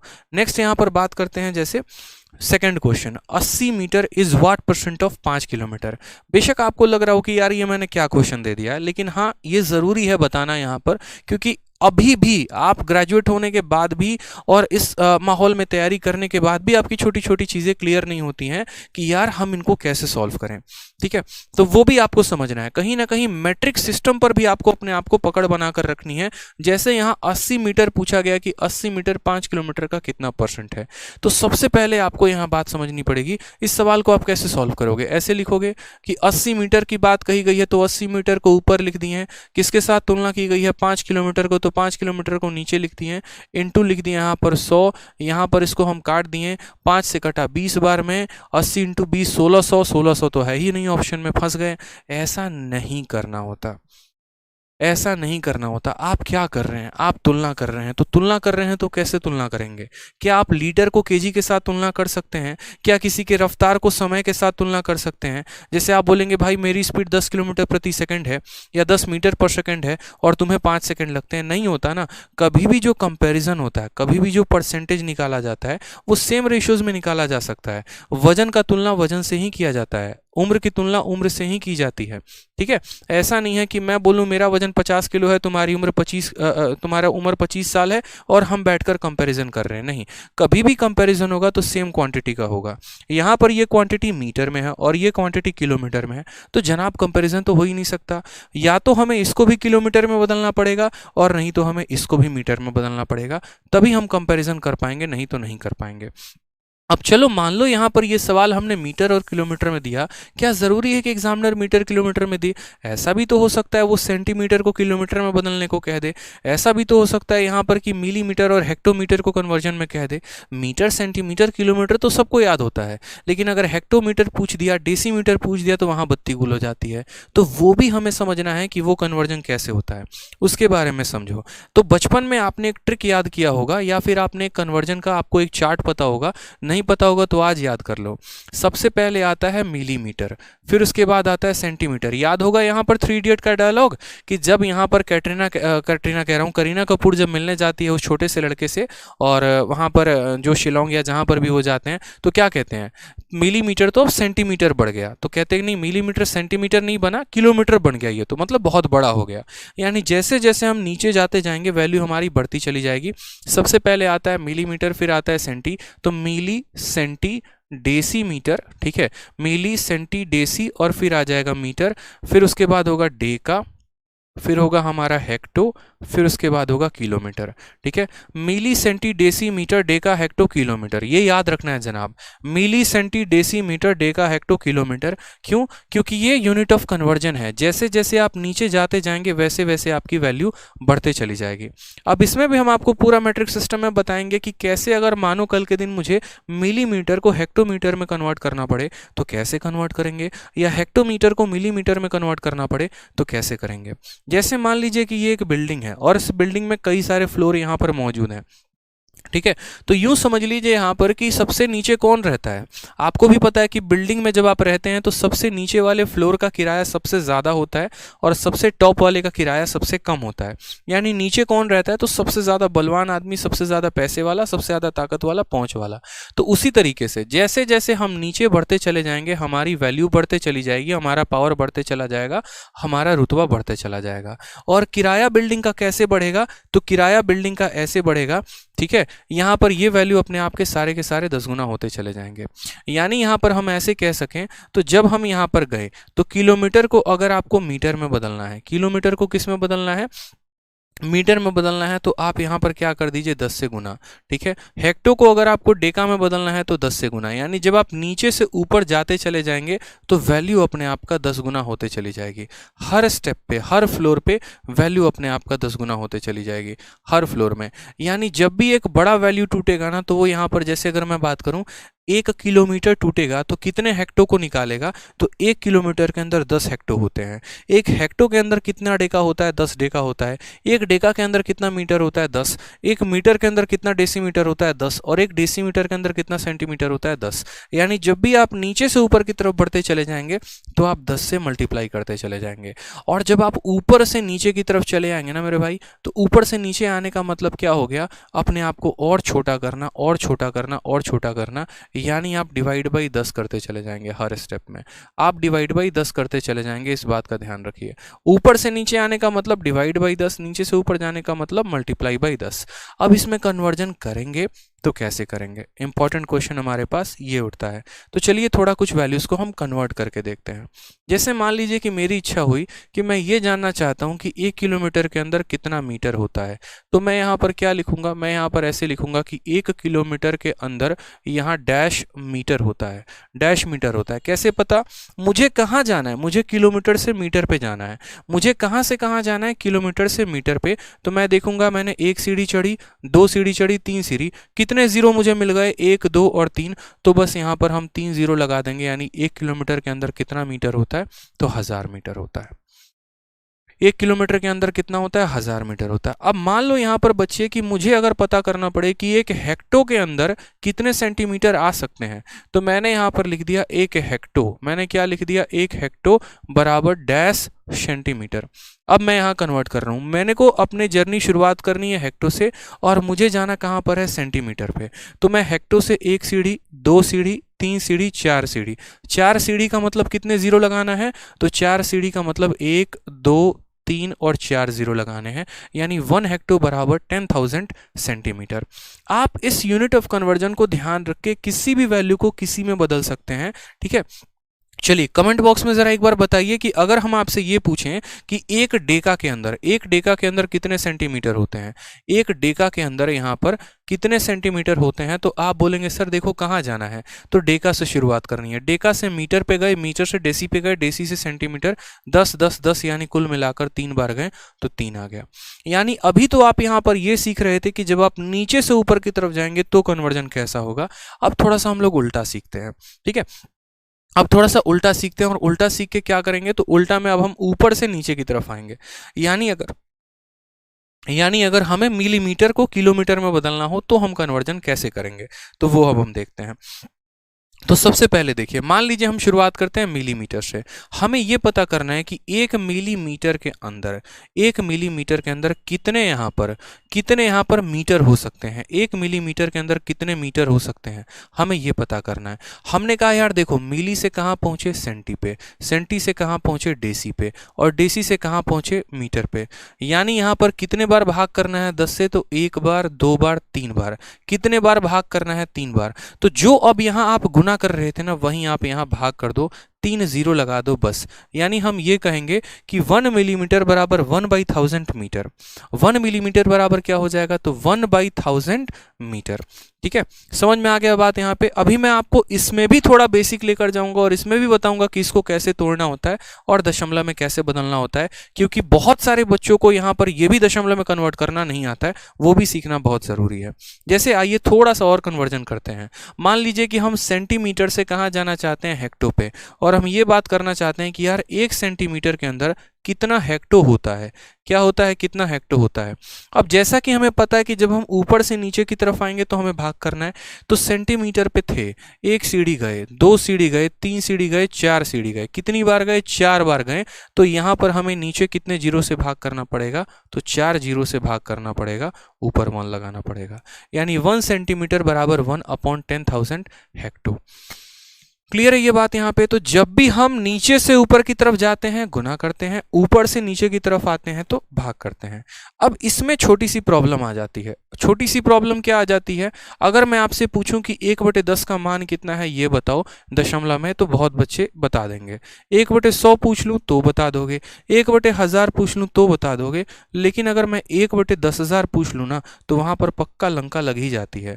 ठीक है, और अभी तो थोड़ा आसान हम आपको दे रहे हैं, लेकिन अगर मानो मैंने आपको 787/2000 पूछ लिया, वहां दिक्कत आती है। तो हम इसको भी सीखेंगे कि असल में इसका बेसिक है क्या। ठीक है, तो ये भी देखो यहाँ पर कि इसको हम बेसिक से कैसे सॉल्व करेंगे। आपको यहाँ पर कुछ नहीं करना। जैसे मानो मैं 1/1000 का केस उठाता हूँ, तो 1/1000 को हम कैसे लिखेंगे, तो यहाँ पर देखो ऊपर वाली संख्या छोटी है और नीचे वाली संख्या बड़ी है।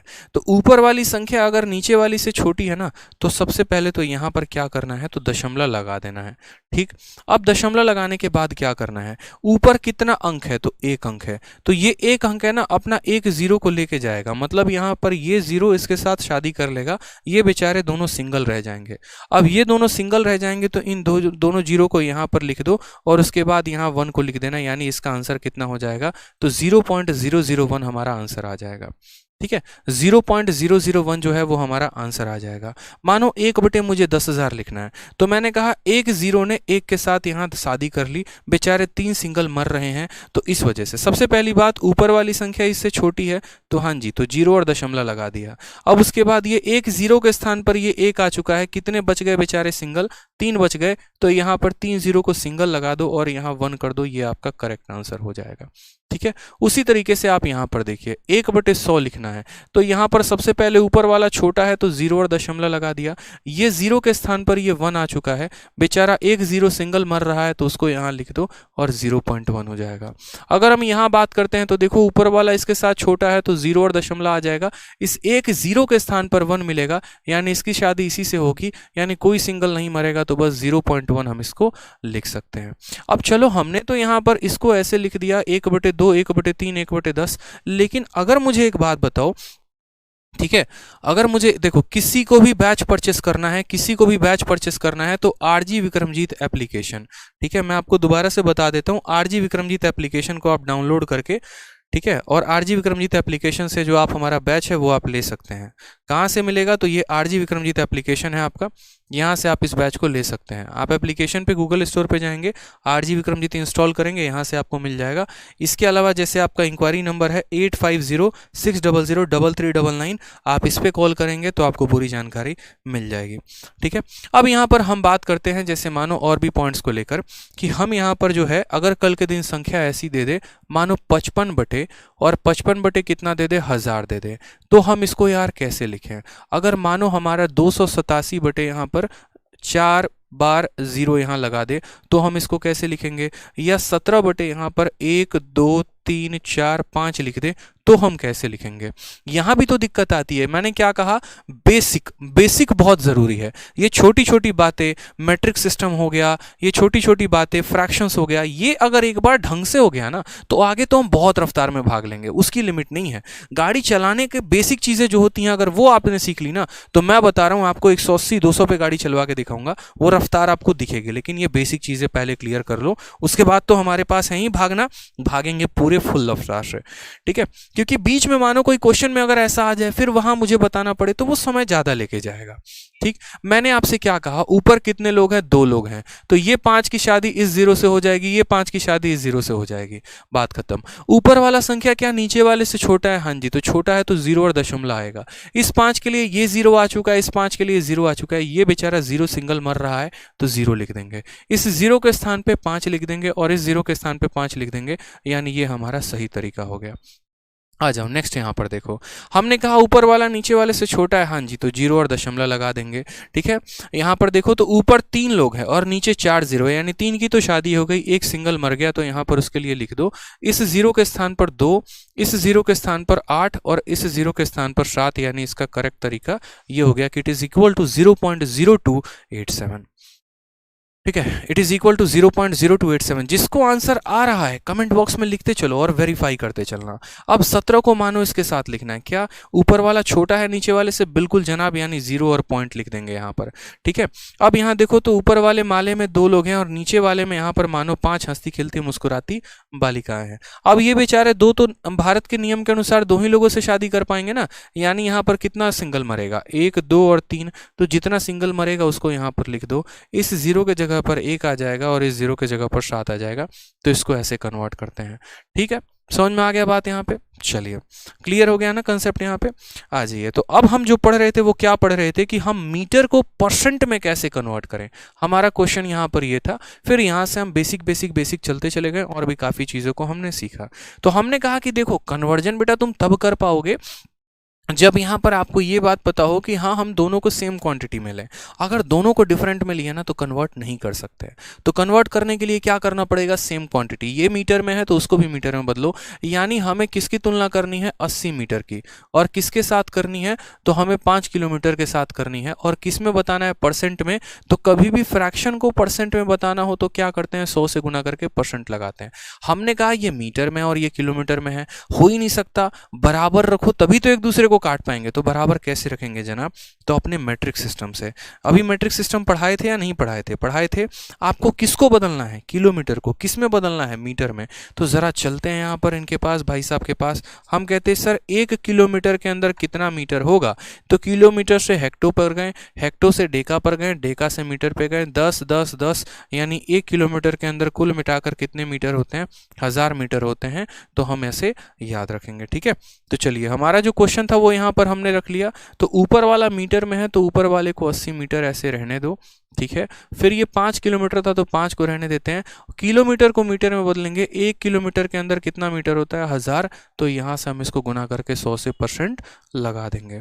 ठीक है, आ जाइए। हमने यहाँ पर कहा कि सर देखो, 2 0 से 2 0 खत्म, 0 से 0 खत्म, 8/5, 8/5 यहाँ पर। अब 8/5 को क्या करोगे? क्योंकि मीटर से आपका मीटर जा चुका है। अब एक और तरीका ध्यान लो, दुनिया के किसी भी संख्या के नीचे अगर 5 आता है, दुनिया के किसी भी संख्या के नीचे अगर 5 आता है ना तो उसको भाग करने का सबसे शानदार तरीका है। और उसको भाग करने का शानदार तरीका क्या है, ऊपर वाले का दोगुना कर दो। तो 8 का दोगुना कितना हो गया, 16, और एक अंक के बाद यहाँ दशमलव लगा दो। ये सबसे बढ़िया तरीका होगा। जैसा कि मैंने आपसे कहा था कि क्वेश्चंस कराते वक्त ही छोटे छोटे जितने भी कैलकुलेशंस हो गए वो हम आपको बताएंगे। तो उसी तरीके से यहाँ पर अब बोलोगे सर ये कौन सा कंसेप्ट हो गया, क्या इसका यूज़ है? तो बिल्कुल बड़े बड़े जगह पर इसका यूज़ पड़ेगा। जैसे मान लो यहाँ पर मैंने कहा कि कल के दिन 1 2 4 1 3 2, इसको मुझे 5 से भाग करना है। अब जितने देर में आप 5 से भाग करोगे ना उतने देर में आप मेरा तरीका याद रख सकते हो। और तरीका हमने आपको क्या बताया कि किसी भी संख्या को 5 से भाग करना है तो पहले ऊपर वाले का दोगुना करो। 1 का दोगुना 2 हो गया, 2 का दोगुना 4 हो गया, 4 का दोगुना 8 हो गया, 1 का दोगुना 2, 3 का दोगुना 6, 2 का दोगुना 4 कर दिया। तो पहले ऊपर वाले का दोगुना कर दिया ना। अब एक संख्या छोड़ के दशमलव लगा दो, ये सीधा आंसर आएगा। एक बच्चा बेचारा डिवाइड करके आंसर लेके आएगा, दूसरा आप शॉर्ट तरीके से आंसर लेकर आ गए। समझ में आ रहा है बात? यहाँ पे बड़ी बड़ी संख्याओं को अगर आपको 5 से भाग करना है तो इसका दोगुना करके दशमलव लगा दो, बात खत्म। जैसे एक और एग्जांपल लेके चलते हैं, थोड़ा आप लोग मुझे कमेंट बॉक्स में बताना। 3 2 1 4 2 3 1 4, और मानो इसको मुझे भाग करना है किसके साथ, 5 के साथ। मैं कैसे करूंगा और मेरा आंसर क्या आएगा? बड़ी संख्या मैंने दी है आपको और मैंने कहा इसको 5 से भाग करके दिखाओ।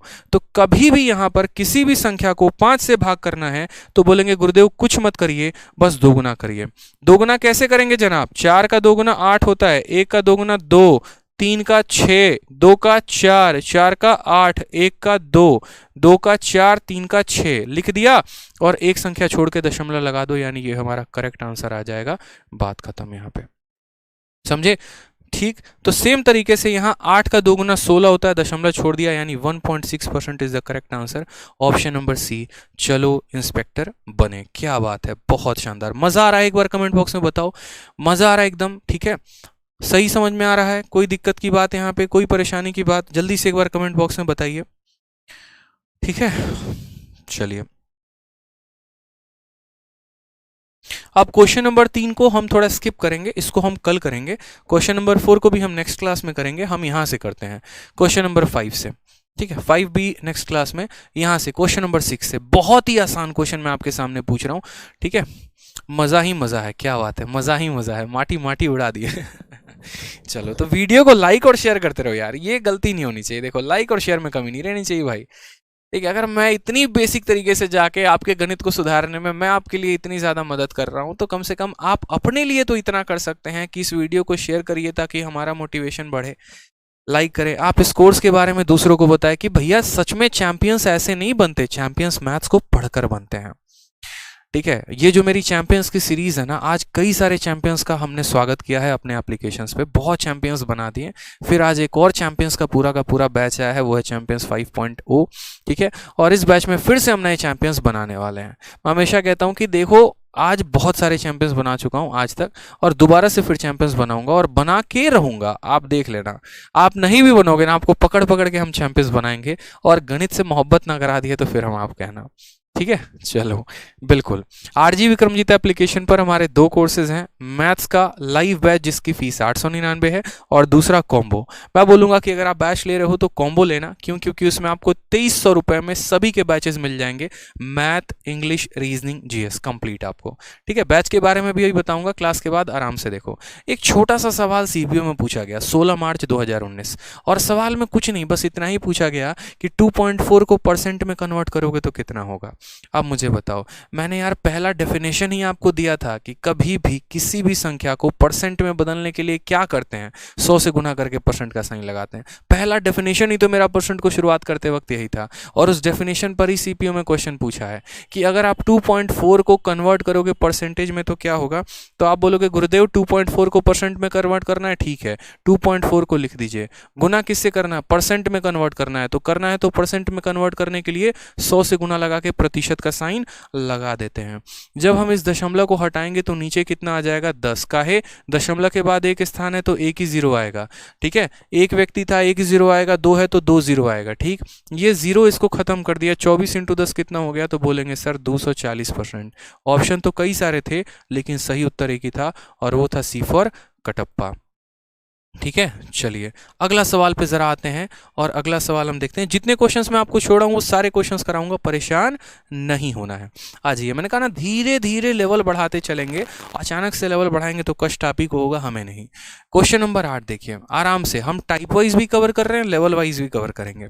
8 नंबर सवाल, 26% of A is 832, what is 31% of A. यदि ए का 26% 832 है ना, तो ए का 31% का मान कितना होगा। अब इस सवाल को करने के कई सारे तरीके हैं, ठीक है, कई सारे तरीके हैं, लेकिन मैं आपको बोलूंगा कि आप उन तरीकों को अप्लाई करो जिनसे आपका समय बच सके और आप अपने लिए ज़्यादा फायदा उठा सको। यहाँ पर क्या कहा गया कि ए का 26% इतने के बराबर है, तो इसी ए का 31% कितने के बराबर होगा, इसी ए का 31%। देखो अब मानो पता है क्या होगा, सॉल्व करने का तरीका बेसिक अगर निहायती किताबों में ढूंढोगे जहां पर एकदम परिभाषा दी गई होगी ऐसे, ठीक है, 26% ऑफ ए बराबर 832 ऐसे, ठीक।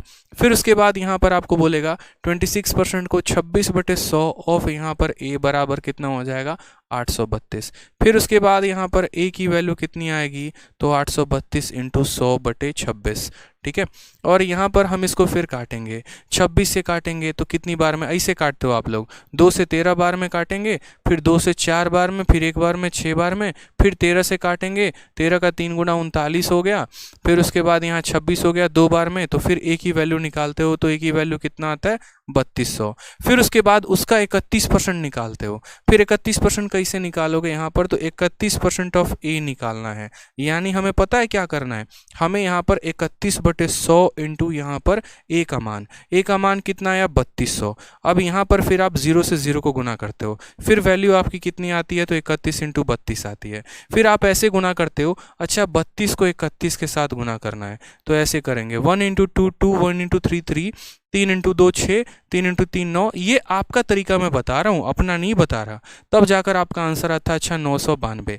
अब यहाँ पर मेरे भाई बताओ, सबसे पहला पीपीटी जो मैंने कराया, पीपीटी में पहला शब्द ही क्या लिखा था, अगर ध्यान ना हो तो मैंने आपको ये बात लिखी थी, मैंने सोच समझ के आज की पीपीटी बनाई थी और मैंने ज़्यादा शब्द इसमें कहे ही नहीं थे, क्योंकि मुझे काफ़ी लिमिटेड बातों में और मुझे अपनी बात को आपको तक समझाना था। और मैं अभी भी अगर आपको दिखा दूँ यहाँ पे, तो मैंने एक ही छोटी सी बात समझाई थी, और वो क्या समझाई थी, मेरे हर एक शब्द को ध्यान रखना। आज आपको वो बातें समझ में नहीं आएंगी, लेकिन कुछ समय के बाद मेरी बातें आपको ज़रूर लगेगी कि हाँ मैं कह क्या रहा था और यहाँ पर उसके मतलब क्या थे। मैंने आपको सबसे पहला पॉइंट क्या कहा था, सबसे पहला पॉइंट मैंने आपको कहा था कि सिलेबस को 100% कंप्लीट करना है, और दूसरा मैंने क्या कहा था, सिलेबस कंप्लीट करना है लेकिन स्मार्ट अप्रोच से, ना कि बेसिक मेथड से। क्यों, क्योंकि भाई साहब मेरे पहले तो आदमी सीखता है इसको 1 साल में है और फिर भुलाने में 1 साल लगाता है। अब जो ये सवाल आया, और ऐसा नहीं है कि मैं आपको ये बताना चाह रहा हूँ कि आप गलत है सही हैं, असल में मैं कई बच्चों के यहाँ पर जब वो आते हैं ना मुझसे मिलने ऑफलाइन कोचिंग्स में, जैसे कोई आजमगढ़ में पढ़ रहा है, कोई जिंद में पढ़ रहा है, हरियाणा में, कोई कहीं कहीं से आता है, उनके कॉपी में भी यही तरीका लिखा होता है। अब यार बच्चा सीखेगा यहीं 1 साल में, तो वो बेचारा करेगा क्या, सीधा सा हिसाब किताब है, इतना करना नहीं था, दुनिया चांद तक पहुंच चुकी है और हम यहाँ पर ससुरा ये बेसिक मेथड सीख के अपना जीवन खराब कर रहे हैं, और 2 साल नौकरी करने के बाद फिर सोचते हैं यहाँ पर 2 साल पढ़ाई करने के बाद सिलेक्शन का नहीं हो रहा है। अरे घटिया और बकवास मेथड था ये कोई मेथड होता है, ये मेथड नहीं होता। नॉर्मल तरीके से हम यहाँ बोलेंगे, जैसे मानो बोला गया है कि ए का 26% 832 है, तो हम यहाँ पर सबसे पहले देखो, अरिथमेटिक में हमेशा ध्यान रखना, ठीक है। हाँ यस सर यही करती हूँ, मुझे पता है निकिता द्विवेदी यही होता ही है, मुझे पता है कि लोग यही करते ही हैं, ठीक है, लेकिन आपको ऐसे नहीं करना, आपको समझना है, ठीक है। हम क्या कहेंगे, अरिथमेटिक में देखो 2 चीज़ों पर फोकस करना, कि दिया क्या है और पता क्या करना है, ठीक। तो यहाँ दिया क्या है, तो यहाँ पर वैल्यू दी गई है 832, तो सबसे पहले इस 832 को ऊपर लिखो, जो दिया गया होता है वो हमेशा ऊपर होता है, ठीक है। अब ये मेरे भाई क्या है, तो ये ए का 26% है, यानी जिसकी ये वैल्यू है ना वो नीचे होता है। अगर ये 26% का वैल्यू है तो 26% नीचे होगा, अगर ये 50% का वैल्यू है तो 50% नीचे होगा, जिसका ये वैल्यू होता है वो नीचे होता है। और हमें पता क्या करना है, तो हमें 31% पता करना है। पता क्या करना है, 31%। जो पता करना होता है ना उसको हम यहाँ पर ऊपर लिखते हैं, 31% ऐसे ऊपर लिखते हैं। जो दिया गया होता है वो नीचे, और जो पता करना होता है उसको ऊपर हम क्या करते हैं, गुना करते हैं। हमने कहा ये परसेंटेज इस परसेंटेज को खा पी के खत्म कर देगा, ठीक है। अब यहाँ सीधा 26 का गुना लगाओ, क्या 26 का गुना नहीं लगा सकते हो, 25 का 3 गुना 75 होता है, तो 26 का 3 गुना 78 हो जाएगा, बात खत्म। सीधा 26 से काटो, 26 से काटोगे तो 3 बार में आ जाएगा 78, 5 बचेगा, 5 और 2 52 और 26 का 2 गुना 52। अब यहाँ भी कष्ट होगा तुमको कि 32 को 31 के साथ कैसे गुना करें। अरे यार ऐसे तो कम से कम मत ही करो ना, भगवान माफ नहीं करेगा, बता रहा हूं मैं यहाँ पे। जो ऐसे ऐसे करता है ना 1 इंटू 2, 1 इंटू 3, 3 इंटू, भगवान माफ नहीं करने वाला, समझ में आ जाओ बात।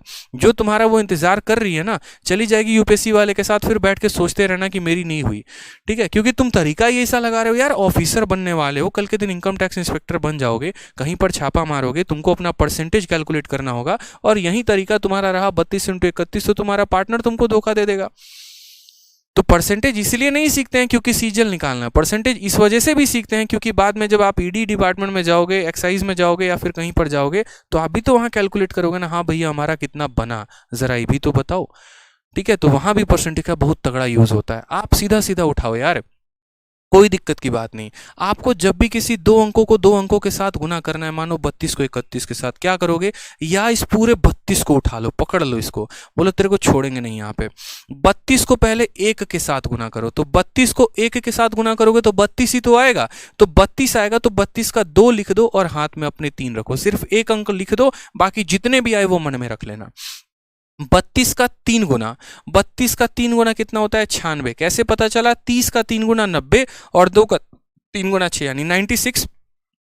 96 में यहाँ जो कैरी रखा था ना उसको जोड़ दो, तो 96 और 3 कितना हो जाएगा, 99, यानी लो भैया तुम्हारा 992 आ चुका है।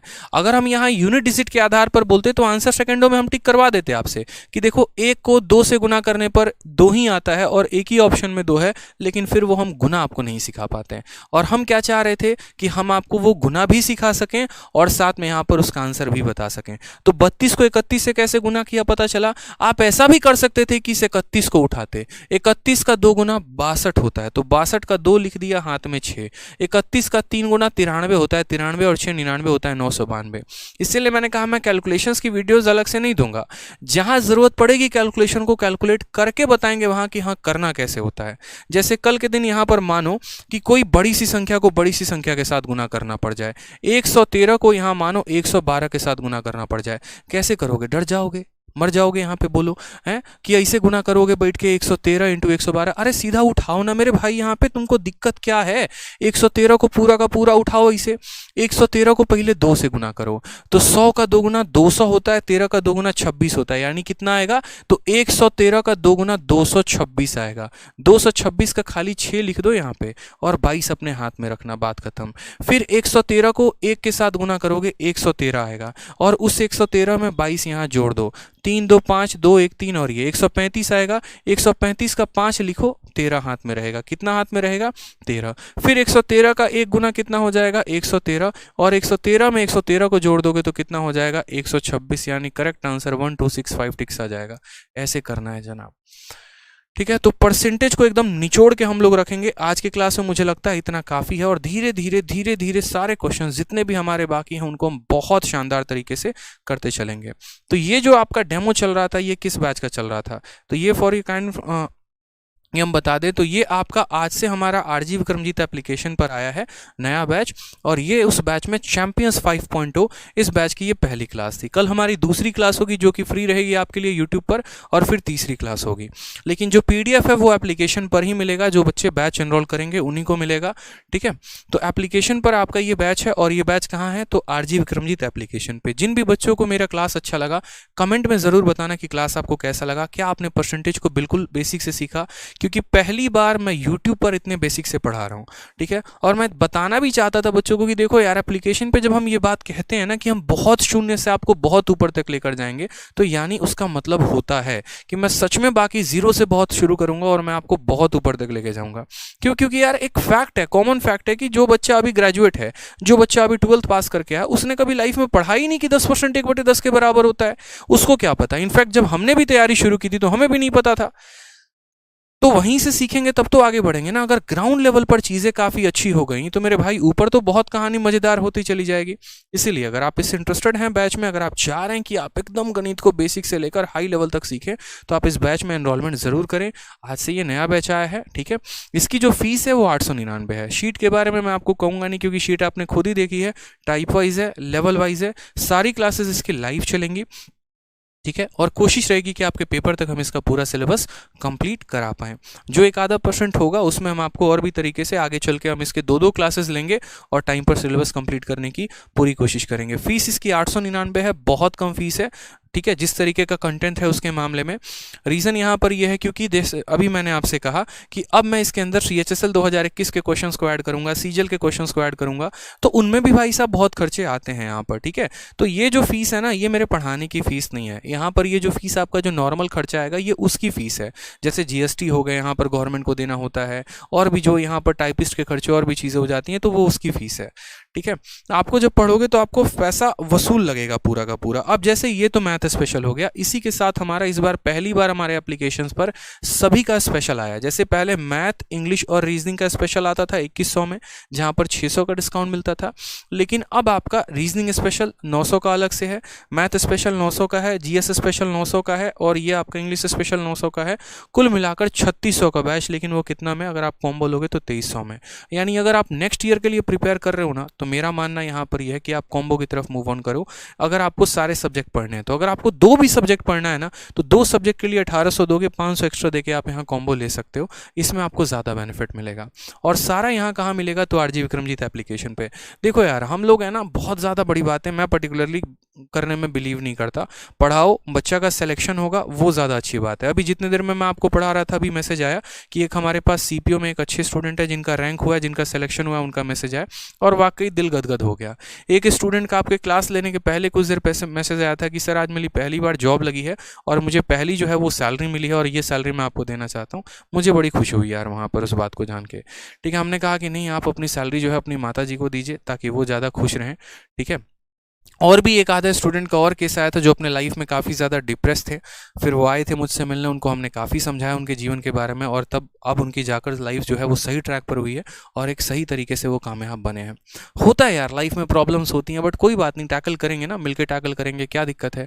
आप भी यहीं पर है, हम भी यहीं पर है, पढ़ेंगे, आसमान की ऊंचाइयों तक सहेंगे। लेकिन आज की क्लास से बस हम आपको ये बताना चाहते थे कि देखिए, अगर आप इस तरीके से ग्राउंड लेवल से अपने सिलेबस को पूरा करेंगे ना, तो मेरा दावा है कि भारत का कोई ऐसा एग्जाम ही होगा शायद जहां पर आपके 50 में 50 और 200 में 200 ना आए। आराम से आप स्कोर कर सकते हैं, और जिस सरकारी नौकरी पर आप हाथ रखेंगे वो नौकरी आपकी होगी। नौकरी आपको चूज नहीं करेगी, आप नौकरी को चूज करेंगे, और इसमें बहुत बड़ा फर्क होता है। एक होता है कि बस भैया लगवा दो नौकरी, ठीक है, और दूसरा होता है कि नहीं, हम जो चाहेंगे वो मिलेगा। जैसे हमने चाहा हमें एक्साइज इंस्पेक्टर चाहिए, तो हमें मिला भी वहीं। हमें मजबूरी में डिसीजन नहीं लिया, हमने आपको दिखाया था ना कि हमने पहला पोस्ट ही B23 भरा था और हमें B23 मिला, क्योंकि वो मेरे माइंड में क्लियर था। और यही चीज़ हम चाहते हैं कि आप जिस नौकरी को चाहो ना, आपको वही नौकरी मिले। नौकरी कहा है, कुछ और नहीं कहा है, ठीक है। ध्यान रखना। क्लास कैसी लगी कमेंट में ज़रूर बताना, ठीक है। और बाकी मिलते हैं कल वापस से 8:30 की क्लास में। PDF आपको मिल जाएगी, एप्लीकेशंस पर अपडेट हो जाएंगे, और जब पूरा चैप्टर खत्म हो जाएगा तो उसके बाद आपको इसके क्लास नोट्स भी मिल जाएंगे। आज के लिए इतना ही मेरे भाई, खुश रहो, मस्त रहो। RG विक्रमजीत एप्लीकेशन डाउनलोड करो और बैच में एनरोल करो। धन्यवाद।